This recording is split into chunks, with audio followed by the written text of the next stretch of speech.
Hello and welcome to more Vintage Cube Draft. We're continuing our streak of not opening a single piece of power, which is pretty nice. But again, you don't need power to win. In fact, I looked at my win rates and a lot of times it's worse with power, just because it makes me draft crazier decks. So I guess that's my problem. It's not like the power makes the deck worse. It's like the power makes my draft worse sometimes. Anyway, on this pack, what do we want? I like Yawgmoth's Will. Speaking of that, I could take that early because I've not touched Storm yet. We have Blood Crypt. I think Blood Crypt is the more responsible pick than Yawgmoth's Will, obviously.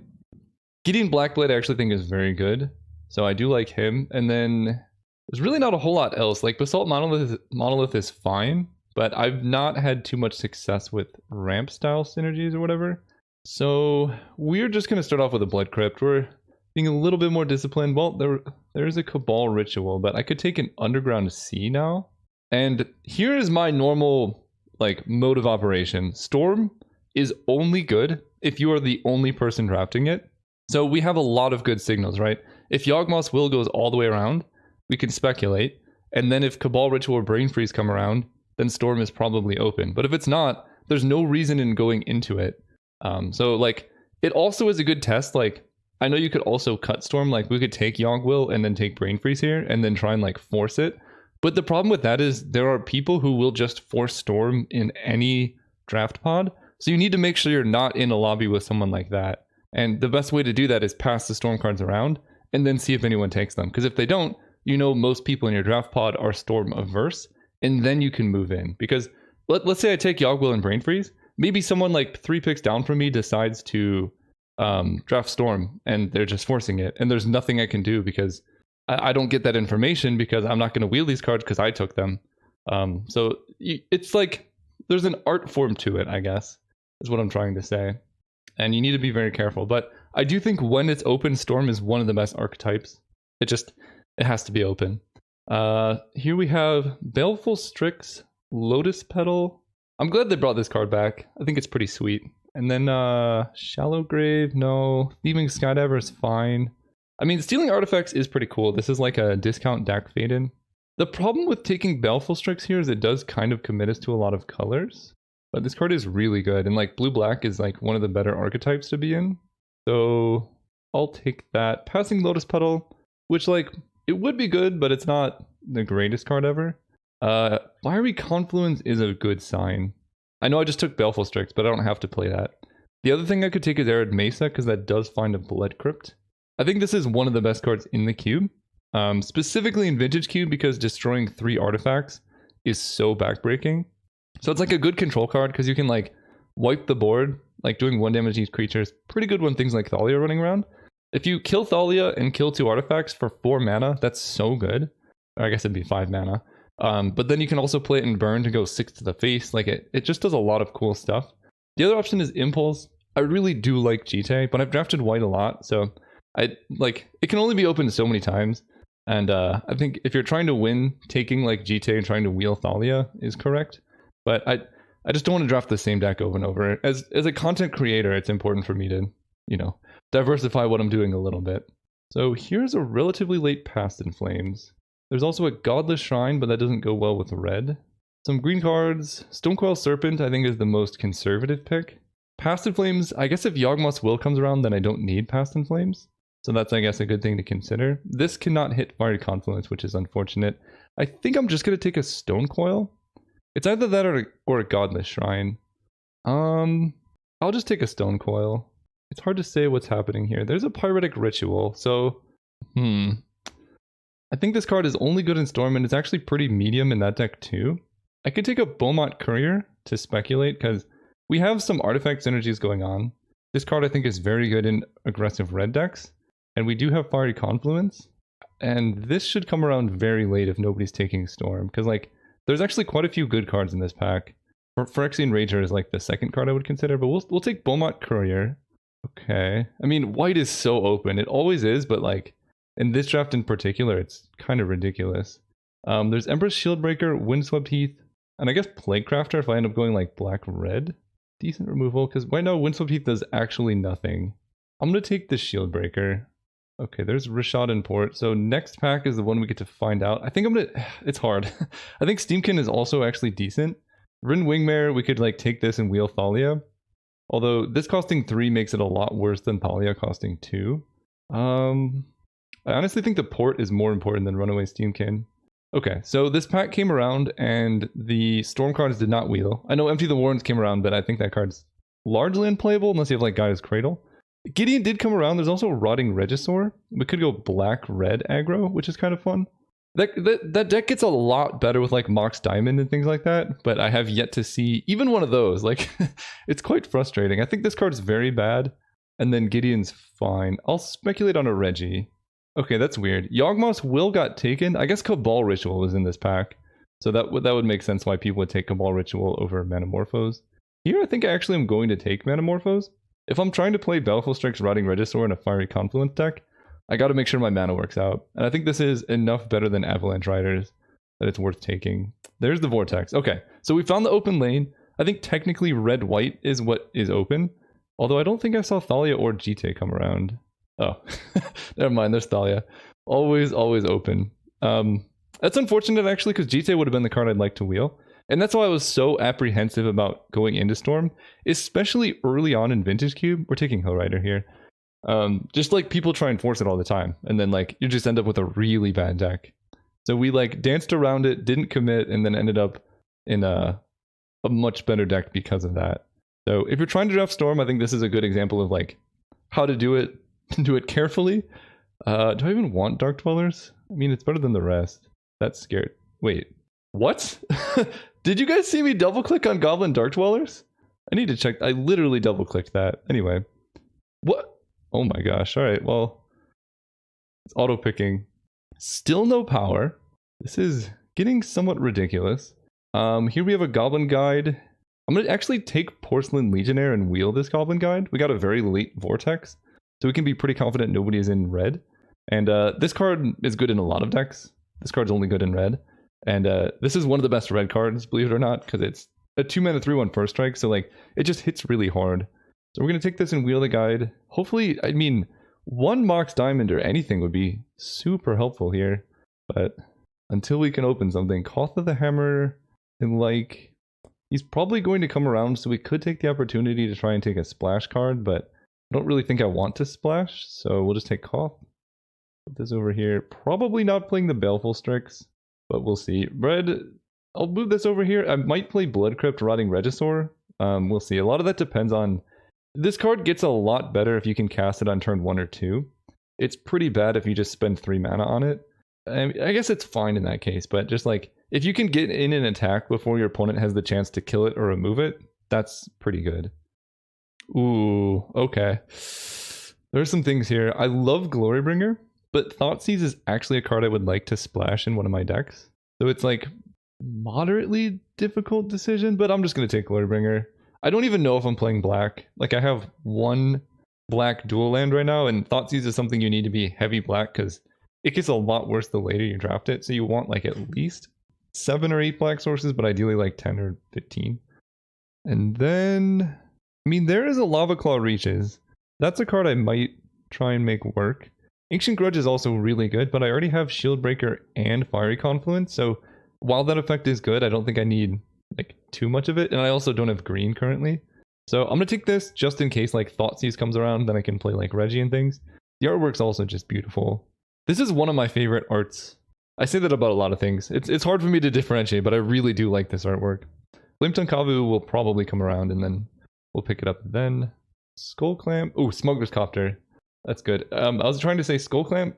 So I did play against a good Skull Clamp deck, so I think I'm going to refine my explanation of where Skull Clamp is good and bad.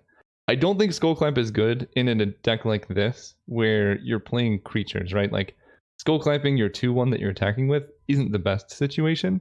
Skull Clamp is at its best when you can create tokens. So if you have like Bitter Blossom, Spectral Procession, things like that, then I think Skull Clamp is really good. In particular, Ophiomancer and Skull Clamp are a really nice combo.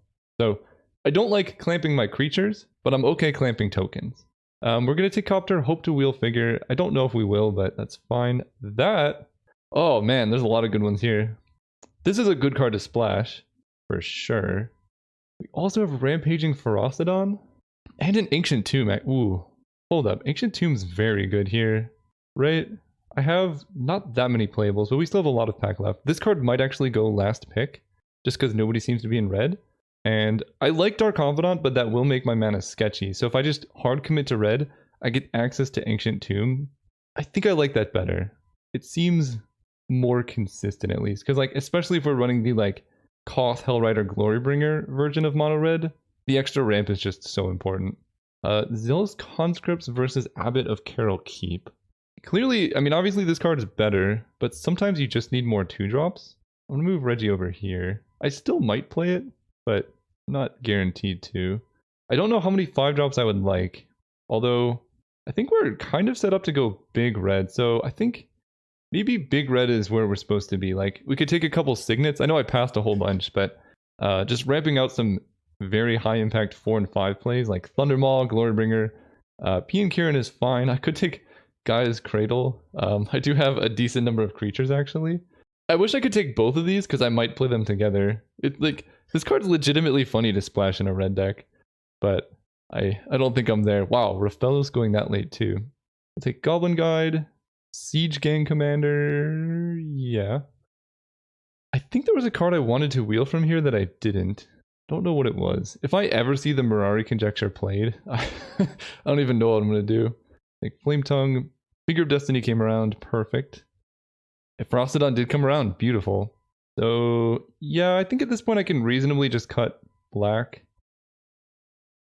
I have 2 lands. I think I do actually want a Signet, just because like I have a lot of 4 and 5 drops and I need to get there. This is why this deck would benefit so much from like a Mana Crypt or a Soul Ring. I think this would be one of the best Mana Crypt decks. Wow, last pick Abbot. Okay, I mean, red is wide open, so whatever is open. Hey, we finally got power. Thank you. It took, what is this, my 4th draft now? So we'll take Box Sapphire, Wheel. Probably will take Burst Lightning just because of the way my deck looks now, but I guess we'll see what happens. We're definitely going to take this. This is the type of acceleration our deck needed. I probably am going to take this Rakdos Signet and play it. Sling Lieutenant. Make 2 goblins, sack a goblin, they lose a life. Is that good enough for Vintage? Maybe. It makes black-red an archetype. Like if we have this plus Siege Gang, we can go pretty deep. I'm going to take this Signet, wheel one of these. Ooh, Chandra. I like Chandra a lot. There's also Eidolon of the Great Revel, which, ironically enough, we have a lot of 4-drops, so like, we could get going there, but Chandra's great. It is another 4-mana play, but she's too good to pass up here. Experimental Frenzy, Goblin Rabblemaster. I like the Goblin. Can't cast it turn 1 because like, our Mox is blue instead of red, but it's still a really nice play. Frenzy might come around. This actually could be an okay Nykthos deck. I don't think I've ever played mono red Nykthos, but here we are. Fire Blast is very good. We're just going to take that, especially mono red. Where to go wrong there? Johnny Vengeant. Not sure about much else. I don't think I'm going to play Young Pyromancer. Am I ever going to play a Taiga? I think Ancient Grudge was in the earlier pack, so I'm not going to get that back. I'll take the Pyromancer. I don't think I'm playing it though. Incinerate, Expansion Explosion. I'll take Incinerate. Right, this is spells. I don't have too many instant or sorcery spells, so this is going over here. If it was non-creature spells like Monastery Mentor, then I'd play it, but we just have a lot of Planeswalkers and stuff. We have Direfleet Daredevil, which I actually do like quite a bit. It's between that and Relic. I still don't quite understand why this is in the queue, but I'm complaining less about it. It's also a very late Path to Exile. I think my evaluation of how good Path and Swords are just keeps going up. Because every deck I play with them in it, I win. Okay, there's Burst Lightning versus Swift Spear. I don't think Winter Orb is particularly great. It's a lot different than Strip Mine and things like that because it doesn't lock them off of mana to cast like a big spell. It means they can cast a big spell, you have to recover from that, and then it hinders them, right? But I'm just not a fan, at least in this deck. It's good with like Urza and things like that. I'm gonna take the Swift Spear actually. I think having early plays, I forgot about Zergo. I kind of regret that, but still maybe not. We did get Eidolon, that's very good. I think Eidolon's a really good card in this deck. There's actually a couple things here. Lodestone Golem we can cast on turn 2, but that's another 4-drop. Experimental Frenzy, I don't think I need. I think I have enough like 4 mana to win the games. I'll just take the Golem. I could bring in the... Whoa. Sorry, my throat's having a field day today. I could bring in the Golem against Storm maybe or something like that. I will take Omnath, so nobody else has to. It's like almost like a slap in the face that they put this in here. It's like, it was way too good for standard, and then they're like, oh, maybe it's good enough for vintage, but it's so unbelievably horrible in vintage draft at least. It's like they can't evaluate the card correctly on either side of the spectrum, which is not great to say the least. Okay, making cuts. I don't like Siege Gang. P and Kieran is, I think, filler at best. I don't need Manamorphose, although I have Swift Spear. If I'm playing Young Pyromancer, I'll play Manamorphose, but at least right now I don't think I'm going to. Incinerate, Shield Breaker. I think Direfleet Daredevil, maybe I can move to the sideboard for now. So this is a land, and this is definitely a 17 land deck with Copter to be able to loot and all these 4-drops, so we still need to make cuts. Do I actually want the Signet? Maybe I don't want the Signet, because I just have more, like, I have a lot of 1 and 2 drops now that I can accelerate into these 4s. Although the game plan of turn 1 1-drop into turn 2 Signet, turn 3 4-drop does seem pretty strong. We'll see though. I feel like I have more cards to cut. And it might be Flametongue Kavu, at least from the main deck. Right now I have Incinerate. Oh, I definitely need Kavu. I have like no removal. Could get rid of Stone Coil. It's like somewhat medium. It's a 2-mana 2/2. 3-mana 3/3. Does help the curve. Maybe I get rid of the Shield Breaker for now, until I see them playing artifacts and then I run it. That seems somewhat promising to me. Then I run it like this. Add a bunch of mountains. 16, 17. Yeah, that sounds about right. I will see you guys round 1. Yeah, so these are the hands I was not excited about when I was putting this many 4 and 5 drops in my deck. I think it's like, I think I have to mulligan. I'm running a deck with like a bunch of 1-drops. This hand just seems way better. I'm gonna keep this. Get rid of Grim Lavamancer for now. In fact, that card should just not be in the main deck, I don't think. I immediately regret it because my opponent plays Figure of Destiny. Here we can go with Swift Spear. Hit them for 1. My deck is not set up for the mono red mirror match. That's for sure. I don't have like a GT or anything. So hopefully my opponent's red-white, but they don't appear to be. Shaker Kenra is fine. I'm getting so many spam calls today, it's unreal. Can't block. Ooh, Glorybringer is helpful. I'm a bit suspicious of casting Eidolon, but I think my deck has more top end than theirs. So hopefully that'll be good enough. Attack for here. The problem is I'm going to 13 and they're at 18. Ooh, but if they're not willing to trade Figure, that's actually huge for me. This can come back for 6. I think I just take the hit, especially if they're planning to cast a spell here, which they seem to be. And I want to draw Ancient Tomb, although, what is this? Oh, they're just casting it as a creature? Okay. I'm not actually too upset about that one. I don't actually know if I want Ancient Tomb, I just want to land. Habit of Carol Keep. I'm going to play that because it has a good shot at getting me a land, or a 1-drop. Just please be a mountain off the top. Okay, they level it up, so I don't quite know why they didn't attack. Land? Fire Blast. That's not what I wanted to see. Does it get first strike? No. Well, shoot. So if I get 4 mana, I'm casting Chandra and killing Figure of Destiny. But I'm not going to cast it. That's unfortunate, but it does dig me 1 card deeper so that I'm more likely to draw a land. Drawing a Mox with Eidolon in play would be rough, though. I like them not attacking with Figure.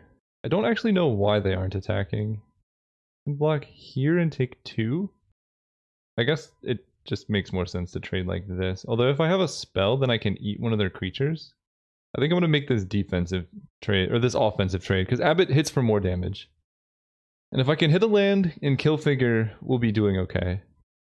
Land? No! Alright, I gotta take the damage here, but I don't like it. This at least lets me block Figure of Destiny. I level it up. And this costs 6 mana to make big. So I need to draw something before then. Oh, this is reach. Oh, okay. So Stonecoil Serpent does just deal with Figure of Destiny. That's nice. I can't cast that here. I just lose if I do that. Ay, ay, ay. Again, I'm running 17 mana sources. So it's not like I was too greedy on that. It's just, you know, sometimes you don't draw them all. And this is why I typically try to avoid playing the big red deck if I don't have too much support for it. So they can make this big. So now I no longer have a way to kill this. The only way I can stay alive this game is protecting Stonecoil Serpent from like an Incinerate. At least they don't know that this has reach. That's a bit nice. Land. Come on! Ay, ay, ay. Definitely cannot let Earthshaker Kenra die, because then they can prevent Stonecoil Serpent from blocking. I think I've just missed lands too many turns in a row and I'm just going to die. I guess I do go to 7 here. I don't like it, but I do need to put pressure in play. The thing is, like, they just keep this back as a blocker and I can never do anything. Well, I like Basalt Monolith being cast. That's a confusing card to see for mono red. I wonder, like, why would you ever need this much mana? I mean, I would like to have a Basalt Monolith in play. I will definitely say that. There we go. Okay, there's a mountain. I think we're gonna go, this is 3 or less, right? Yeah, so we're gonna go Koth into Chandra. Problem is Figure of Destiny is first strike, so I can't even attack with Abbott to, like, bait them. Although I guess I couldn't either, because they would just block with this. And then we're going to do damage to the opponent. I will not cast Mock Sapphire. So we're actually somewhat set up to win this if they can't find a way to kill my Stonecoil next turn. They're at 12. I can uptick Chandra. They drew blue, that's not great. I can uptick Chandra, play Glorybringer, attack with a Koth Mountain, exert, kill Earthshaker Kenra. They can block Glorybringer, and then they take 4, 5, 6, 7, 8, 9, 10, 11, 12, 13. Another spam call! What is happening? Holy cow. Okay, they're at 10. I might be able to kill them. There's a mountain. That's actually quite nice. So let's tap this. Let's Koth now. It's important to make sure we don't target the wrong mountain with Koth. We do that. Play land. We jam Glorybringer. Because Glorybringer is going to exert and hit Monastery Swiftspear, I think. At which point, this puts him down to 8. I guess I want to uptick Chandra first. I shouldn't have floated my mana, but got rid of Rishad and Port. Okay, now we play Glorybringer. I don't see a reason to not swing out here. Can I kill them like this? If they had a removal spell, they would have killed Stonecoil in 1. So I think they don't have any way to kill stuff. They block here. Glorybringer's killing the Swiftspear. I guess they just eternalize Kenra. So they have 2 blockers. They get rid of my 2/4 power. They take 1, 2, 3, 4, 5, 6, 7, 8, 9, 10. So they didn't have a kill spell for Stonecoil before. Otherwise they would have won immediately. So I can still win even with them killing one of my creatures. Okay.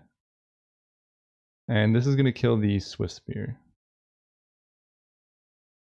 think they die here. I'm just confused what could possibly be in their hand. But if they had anything that interacted with my creatures, they would have just killed this. So I'm just operating under the assumption that they don't have that. I don't know, maybe I should have waited one more turn. No? Okay. I literally no idea what could be in their hand in that situation. Okay, I don't know. I didn't really see a whole lot. Part of me thinks that Sulfuric Vortex and Eidolon are not great in this situation. We'll bring in Direfleet Daredevil because stealing their burn spell seems kind of nice.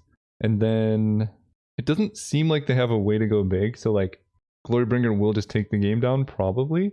So maybe on the draw I like bringing in the Signet for a land and then bringing in P and Kieran as well. Just because like this goes big and it gives me a bunch of removal. It's also good synergy with the Signet. I'm going to try that because it's still the same number of mana sources. This one just costs mana, but on the draw, we're more likely to hit like the lands we need. And then this can help us from falling behind with like our 4-drops. Like Signet would have been pretty nice there. So I'm going to try running it like this. Yeah, this hand's pretty good. I slightly regret... Actually, I don't really regret getting rid of my land. I'm gonna go Figure into Smuggler's Copter. Actually, yeah. I'd prefer to lead with Figure. Because we want Grim Lavamancer after we've killed things. Also, Grim Lavamancer plus Smuggler's Copter is some good synergy. Now I'm confused what's going on with their deck. I thought they were mono red. They played mono red cards. But then they have a Flooded Strand into a Tundra. So who really knows? Riftwing? Okay, so they're like not at all what I was expecting. That's cool, that's cool. We can hit for 1. Next turn, we can play the Lava Man. So I gotta keep Riftwing Cloudskate in mind. Given this, I think I'm gonna bring back my Vortex and things game 3. No! That's not cool. Why was that even in there? I guess it's just a creature. Makes sense to keep that in. Let's attack with Figure first and not level up. See if they like Swords or Path. Or like Condemn, I guess. Because I would like to gain life off Condemn before casting Rampaging Ferocidon, for example. But if I get to go like Flametongue Kavu into Chandra, like if I can hit a land here, that would be pretty nice. Like this. No Mana Tithe is nice. They must have just had like really, I don't know, bad luck where they sideboarded a whole bunch. Because they did take a long time during sideboarding. I have no idea what's happening. I wish I knew. I wish I could draw lands too. But we can make this bigger. Hit them for 5. They get to bounce probably my Rampaging Ferocidon. Play this. I take a damage. They're at a virtual 8 because of Fire Blast. Virtual 7 because of they're going to take a damage here. Yep, they do bounce the Frosty. And we'll see what the Basalt Monolith is for. Whoa!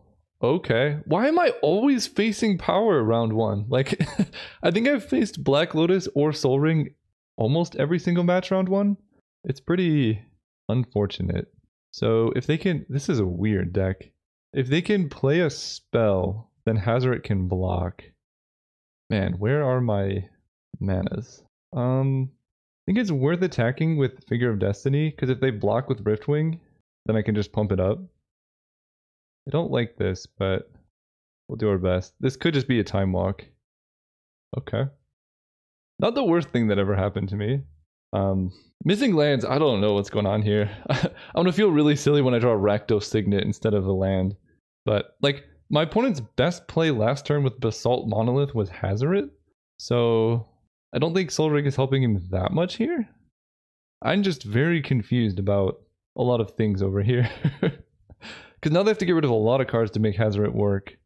And maybe they have like a counter spell, but there's our land, so yeah. Let's go land. How do I want to do this? I'm guessing they have some type of like miscalculation or something? I don't really know. If I cast Rampaging Ferocidon and they counter it, I guess I only need to hit them like once, right? This puts them down to 8. I guess I do. This hit Planeswalkers? No. I think casting Chandra makes the most sense. If they don't have a counterspell, obviously this goes really well for me. Because casting Chandra here, if she resolves, I can kill a thing, and then she'll give me extra mana next turn to like set up a Glorybringer or whatever. Well, they're thinking for a while, so I think I can rule out like Daze or Force Spike or Spell Pierce. Remand is not the worst. Okay, so now I get to attack for 4. They might chump. Yeah, okay. They draw another blue. I don't know what's going on with this mana. Last time they had like 6 mountains and no blue. Narset does nothing. Well, she draws them cards, but like that's a pretty big nombo with Hazoret, so I'm okay with that. And they whiffed. This might have just been a draft deck that didn't get there. That's the more I see the more I'm starting to think that's what's happening here. I guess Narset whiffing was kind of a blessing because now Hazoret can block or whatever. Wow, when they're attacking. Are they dead? 4? I think they're just dead. We take this. I die to Force Spike. Or it's Mana Tithe. I'm okay with that. So attack them and exert. Attack them. Attack them with Grim Lavamancer as well. Kill this. And yeah, sure. Sweet. Okay. I really want to see their whole deck because they had a lot of good cards. I think the mana was what was punishing them because they had 1 mountain and like Narset the Zergo is not really. It's interesting. Anyway, see you guys round 2. We took down another Soul Ring Black Lotus round 1. All right, we're playing against Ficerum. Let's go first. I can mulligan this hand. It's just too many lands. Alright, we're... does have Glorybringer, and 4 land is kind of what I need. Trying to think, would I keep 3 Mountain, Fire Blast, Glorybringer? I think the answer is yes. So we're just hoping to draw spells with this hand. The Shuffler variance is not on our favor. We could have traded some of these for last round, but that's how it goes. Okay, blue-black. We just want to see, like, running spells. Particularly 2-drop into 3-drop into 4-drop, and then we can win. Good luck, have fun. Thank you. You too. I really need to find a way so I can type easier, because I used to type good luck, have fun all the time. I'm fine with Incinerate. But now, like, I basically have my microphone sitting on top of a box, because I got rid of the like microphone mount suspend thing, because it was just annoying. It like would block my desk when I was using it for other things. What is with this Riftwind Cloudskate life? So I used a box instead, but now the box is like blocking my hands from the keyboard. There's the 4-drop we talked about. Okay, I mean, this is why we keep these hands. But anyway, that's the story of why it's hard for me to type. I wish I could show a picture, but it's like, if I want to type words, my hands are perpendicular to the keyboard. So like, you should try, put your hands, or no, parallel to the keyboard?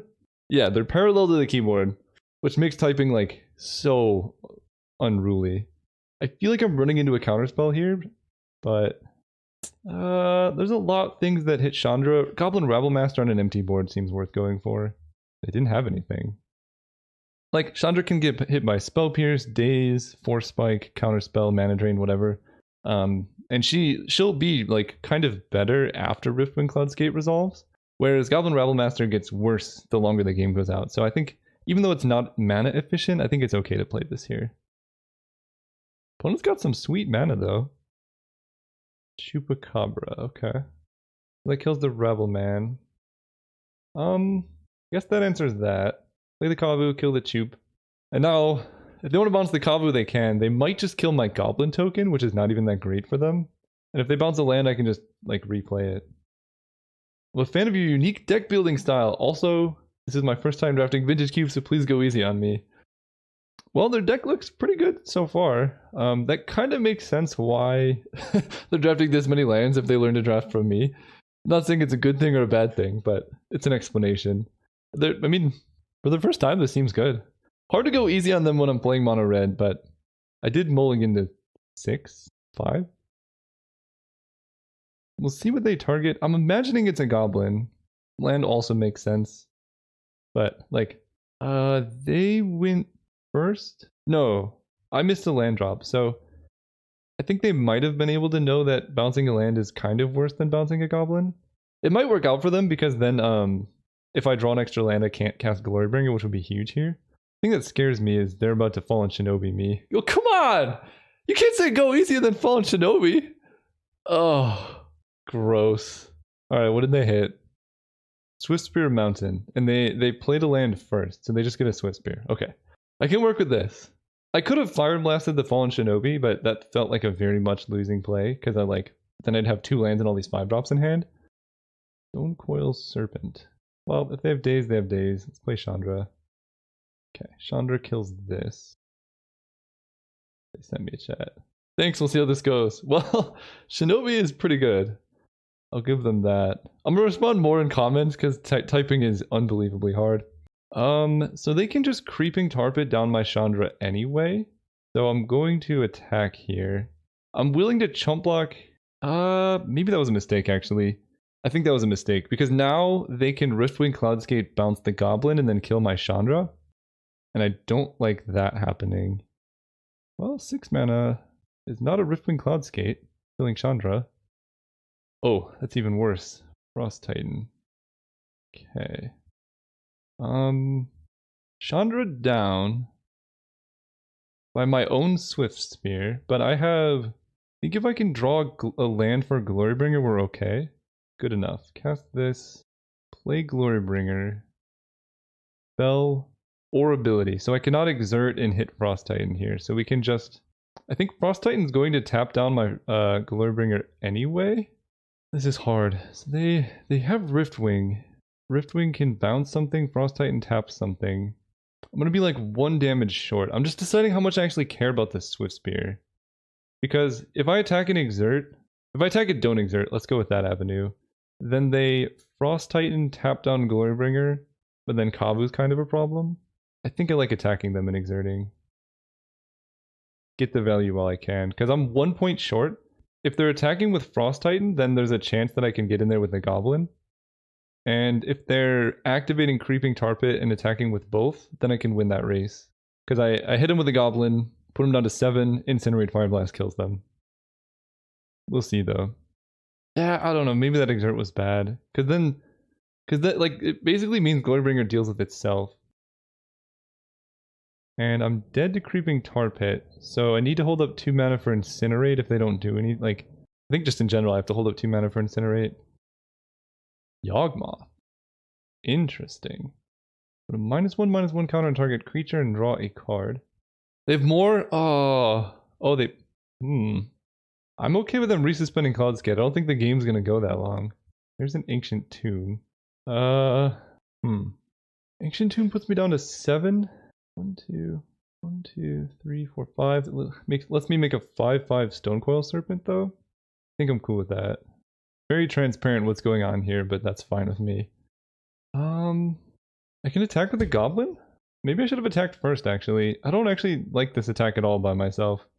Alright, we'll see what happens. I don't like this. I'm dead to so many things with how I played this. But I guess if they're activating Creeping Tar Pit, then... Oh, this is how it's going to play out. Okay, this makes sense. So they can attack with Frost Titan and tap down Stonecoil Serpent. If they play a creature, they can sacrifice another creature to put a counter on the Goblin. But in order to do that, they have to pay 1 life, so they go to 7, and then Incinerate Fire Blast kills them. So if they go for that play of play a creature, sack it to Yawgmoth and kill the Goblin to prevent blockers, they do die. Yeah, okay, we're now they need a counter spell in hand. They also might have mistapped there. I feel like that was definitely a mistake, but maybe not. They didn't say oops. And we're just going to do this now before they draw a card. Incinerate their face. It's always Fire Blast. Every time. I might get hit by Spell Pierce, but they didn't have any counter spells thus far. You can draw another. So, opponent sacked their Frost Titan, because like they die otherwise. But that means they die here. Sorry, opponent. I'm trying to go easy on you, but you know, I literally will not go easy on you because that would mean like almost intentionally losing the game, and that makes no sense. Did they have spells? They just had a lot of good creatures, which I don't like. So, do we do the Rakdos Signet Land thing on the draw? Yes, we do. Run it like that. All right, we have a good hand. I'm gonna keep this one. So Sulfuric Vortex is silly. We're gonna go turn 1 Figure of Destiny, or I guess they're equivalent, right? Because I can go Swift Spear attack for 1, and then Figure level up. Either way, I'm hitting for 2 on turn 2. So in that case, I'll probably lead with Swift Spear, because it's less likely to get in for hits than the Figure is. Oh, this deck's so good. We're gonna lead with Swift Spear then, because now I get to hit for 1 and then for 2. And like, Smuggler's Copter into Sulfuric Vortex is no joking matter. What? That's not fair. Well, if they want to trade, they can, but they know Smuggler's Copter is coming down, so this might work out really well, because next turn I can just like play Sulfuric Vortex and hit for 2, not crewing the Copter, because it looks like they're holding this back to save for Copter, or hit me with Fallen Shinobi. Scoos? Okay. Mountain. I guess now is the time to do this. You have the Spell Pierce? You do not. A big part of me wants to not attack here. I don't think if that's correct. I'm gonna attack. If they have Fallen Shinobi, they're gonna want to keep Baleful Strix around so they can like bounce it. So this at least plays around that, and this is a trade I'm okay making.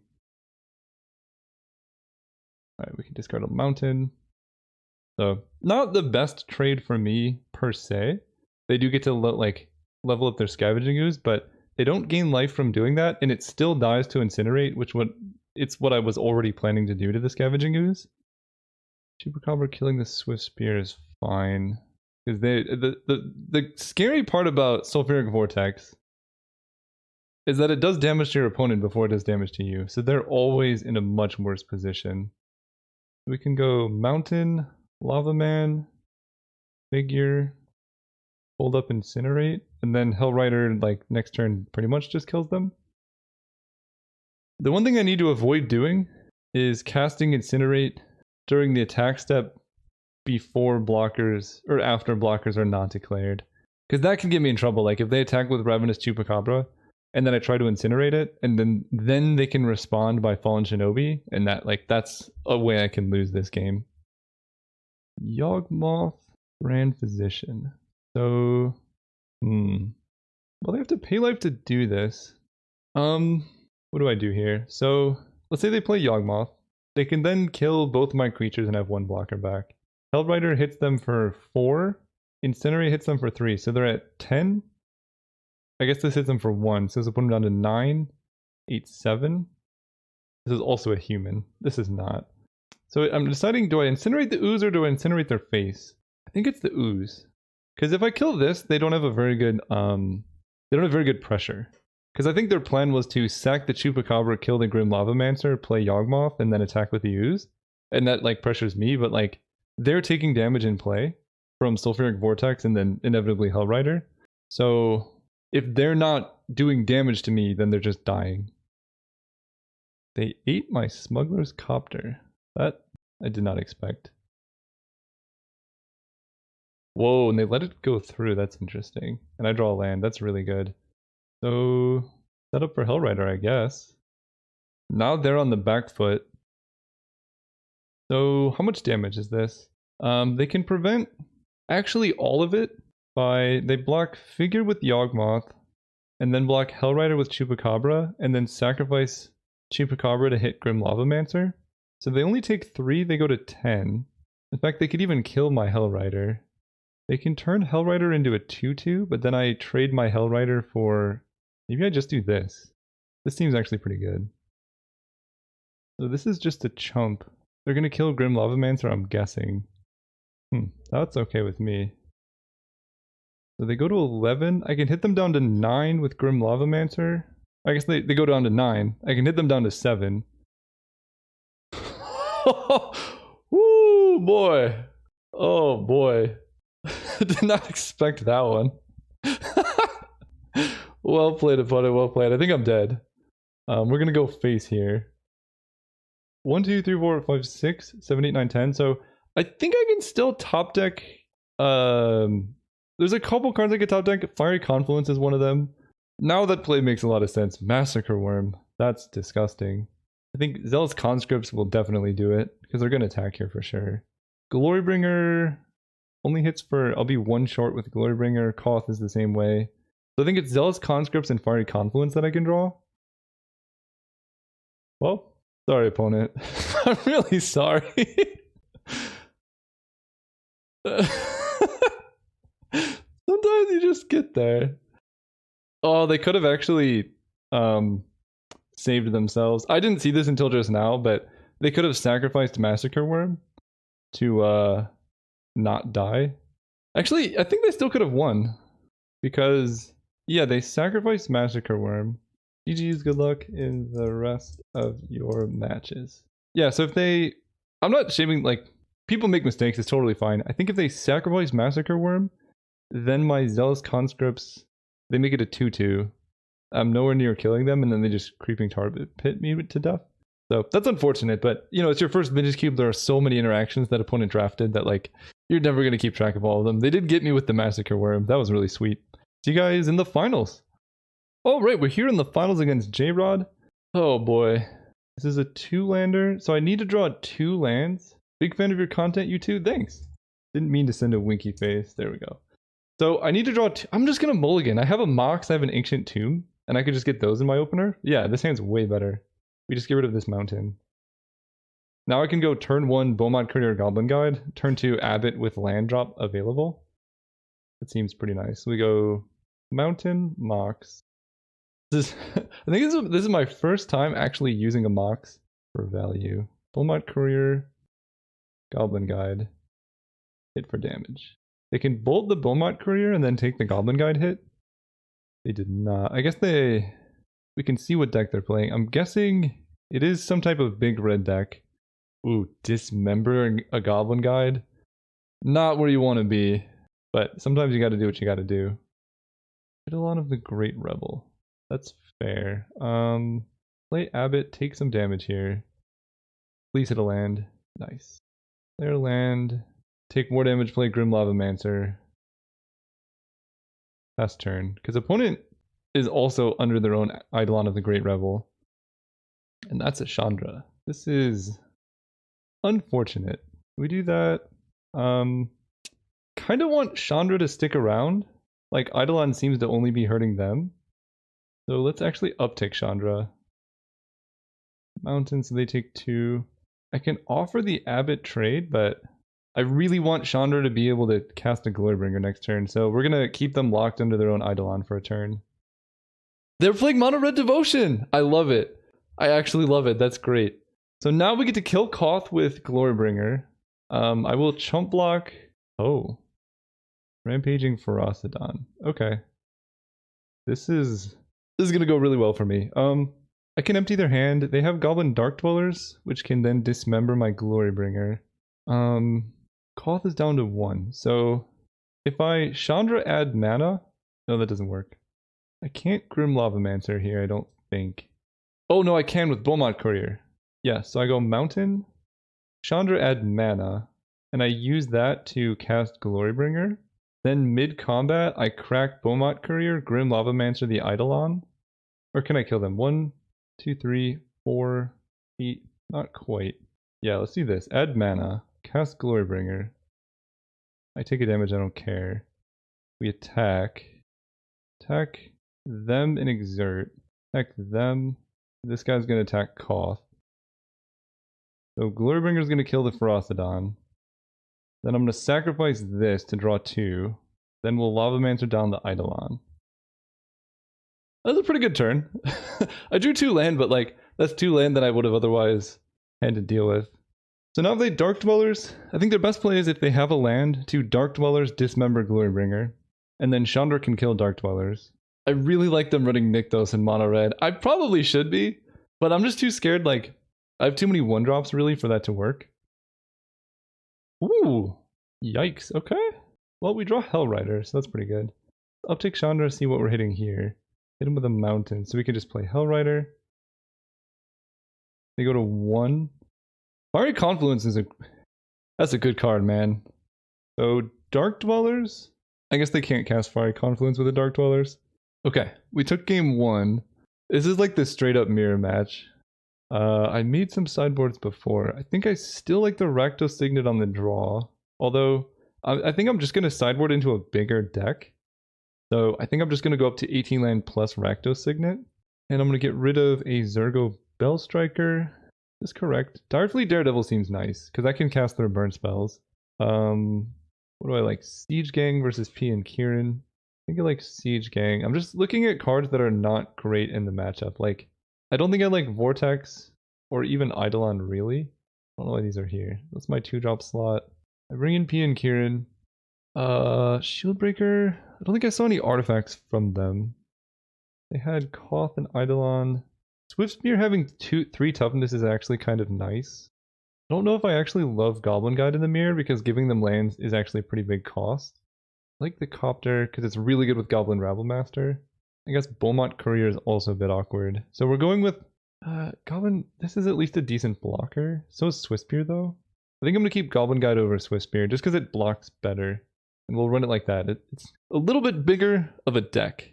And then if I see their deck game 3 and like they're much clearer a big mono red deck, maybe I'll keep the smaller one. So here's Rakdos Signet, much better than a land in this position. Although I think I'm playing both, which I regret now because I'm a bit flooded. Yeah. Okay. Well, at least I sided out. Yikes, that is actually going to hurt me a lot. Alright, let's take 4. Eidolon on the play is really quite brutal. But if they want to kill the Legionnaire, they do have to also lose life, and this blocks pretty nicely at least. And then if they do spend mana killing the Legionnaire, then I can Direfully Daredevil kill something, hopefully. Oh no, that's not fair. I'll take 2. Do they play the Ember's Shieldbreaker? I imagine they should. Oh, okay. That's, if they have Dreadhorde Arcanist, that's actually quite scary. At least Rampaging Ferocidon blocks nicely. I do have to take damage doing this, but it still dies to Lightning Bolt. But if they have like Shatter, or not Shatter, Shock, Burst Lightning, then it doesn't die. But if they go like Chain Lightning, recast Chain Lightning, I don't know how I'm getting out of this. Ugh, yeah. Okay, I think I'm dead here. Pretty sick start from the opponent. I guess Fiery Confluence is one way I get out of this. The other is them neglecting to Dreadhorde Arcanist and then me being able to Direfully Daredevil. Those are the 2 ways I get out of this. We'll see if they cast it. I think they should. Yep, they do. Well, on the bright side, they didn't realize that they didn't have to pay mana for it. 9, I go down to 6 life. Play the Shieldbreaker, they go down to 10. I mean, Fiery Confluence, Fountain, we're dead. Fiery Confluence would have been great there. So, what's the game plan? Do I want to keep in my small creatures? It feels like going big is just the answer. It's hard to say. I think my generally aggressive deck is probably better than theirs. So I could bring in Eidolon Sulfuric Vortex and not have so many 4-drops. But I think in the mirror, just having big plays is a good way to break it. So I'm going to try this. This might be incorrect, but it feels okay to me. Matchup of champions. Yeah, I'm recording. And the Mono Red Mirror is super interesting. So we're going to go first. This is a turn 2 Goblin Rattlemaster. So I know they showed Lightning Bolt, and the fact that they're playing Dreadhorde Arcanist tells me they probably have a lot more like that. Which kind of reinforced my desire to sideboard into a bigger deck. Because like, I want things with 4 toughness. They keep 7. So we have somewhat of an interesting decision. I can hold up Incinerate turn 1. But if they draw Embereth Shieldbreaker and then they just kill my Mox, that's not going to be amazing. This is actually somewhat rough. I'm going to wait on the Mox. I want to get the mana boost at least. Like, at the very least, I can use it as a Lotus Petal. It gets rough if they play, like, Zergo Bellstriker. Or if they do this, and they play their own Goblin Rabblemaster. Good lord. I could not have been more punished for my play. Oh, that's really rough. Oh, I did not expect that. Mana Crypt? Okay, well, we basically time-walked ourselves. But we're still okay, because they played Mana Crypt in the Mono Red Mirror. So as long as they can lose a couple flips, this gives us a huge advantage. Yikes. I'm so far behind now. I did not expect the Mana Crypt play. Right, we're playing the win here. Glorybringer absolutely destroys me. But we need them to lose some flips. Okay, that's a start. Please don't be Glorybringer. Come on! Oh! This is an unreal start. Alright, I have to Fire Blast that. I can't let that go through. That's just too much. I need a land now. Because now Land Goblin Rabblemaster lets me put a good amount of pressure on them. I can't believe they literally had the cards. Ay. Fun fact, don't hit attack all with an Exert. Yeah, that would be really bad. Okay, I'm gonna take it. And if I draw a land here, we're doing okay. Hellrider. Alright, I'm okay with this race. But it's really, really bad. I need to get lucky. They lost, they go down to 10. I think if I had to draw a land that turn, I would be almost certainly winning this game. Now, it depends on what's in their hand. They do have a lot of mana at least. I think this is my subjective opinion. I think Mana Crypt Mono Red is the best deck in Vintage Cube. I've had the best win rate with it. They play a Vortex. They must have Burn. I need to land so badly this turn. Unless they have the stupid Shieldbreaker. Okay. I guess the land doesn't do anything now. Grim Lavamancer's okay. So they have no cards in hand. How is this working? This math is interesting. So I'm at 10. They're at a virtual 8. So if I 4, 5, 6, 4, 5, 6, 7, 8. So if they draw anything that does 2 points of burn, I lose. I can attack with Stone Coil. They can't kill it, and it has trample. And that'll put them down to 6, down to 4. So I think the best play here is to attack with Stone Coil 4, 5, 6, and hope that they miss on their draw step. I guess they could also Beaumont Courier into a Lightning Bolt. But I guess I can chump block Flame Tongue Kava with Grim Lavamancer, and then still have a chance there. And if they chump block, then it's totally good. Okay, this seems fine. They fall to 9, and now I get to see if they miss their flip before deciding if I chump with Grim Lavamancer. They go to 7, they might go to 4.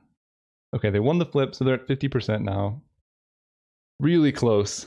If they drew a blank, I think I can win this, but they have 2 draw steps at a spell here. Obviously, Fire Confluence just ends the game. I shouldn't say that, because they could definitely have it. Regardless of the outcome, though, this has been a great, very interesting game. I really wish I could have seen it from the position of me having played Incinerate on turn 2. I think I would have won already, because Ravel Master would have been making tokens this entire time. They attack there. I kind of feel like blocking. Let me think about this. So I'm going to 8. They have a 4-2 versus my 4-4. They're going to go to 5. I think blocking actually makes sense here, because they need the card, right? So let's say I block and we trade. They have no cards in hand. Then I get to attack. They take 2. They go down to 5. This puts them down to 3. Then they're just dead to a mana crypt flip. So we actually do just block here. This forces them to pop the card early, because they need a spell here. If they trade, they lose. I'm almost positive. So this is 2 benefits. The first is it allows them to make a mistake. Because as far as I'm aware, well, there's a 50% chance of them losing on board. Yeah, so now they get a random card. We'll see what it is. But the nice thing is they don't get an attack step with this random card. I fall to 8. Ancient Tomb. Oh boy. So I can attack. There's no point in killing Flame Tongue Kavu now. Okay, so they do decide to block.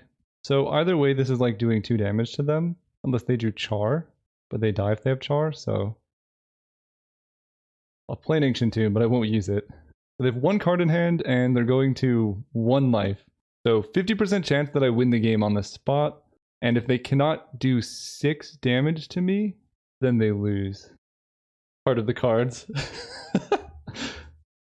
It'd be an impressive win. They stacked it the correct way. So, if they lose Mana Crypt, obviously they just immediately die. And then they still need to find a way to do 6 damage. No! GG's. That was close. What was in hand? We'll see if that type actually gets through. That was our first trophy with mono red with some like really weird draws. What was in hand? They might have already closed it. Thank you guys so much for watching. If I find out what they had in their hand, I'll let you guys know. But otherwise, that's going to be it. And we're going to keep drafting. This deck, I guess I'll go back to the deck. I like this deck. This is going to take me back, isn't it? Yeah. Yeah, I like this deck. I mean, mono red's good. I never got to benefit off Ancient Tomb or Rashad Import, but I did get to benefit off all these other really good cards. Glorybringer, it keeps going up my evaluations. This card is so good. I mean, you saw me in the mirror match. I had to use a Fire Blast to kill a Glorybringer, otherwise I immediately lost the game. So, it's good. This card's very, very good. See you guys next time.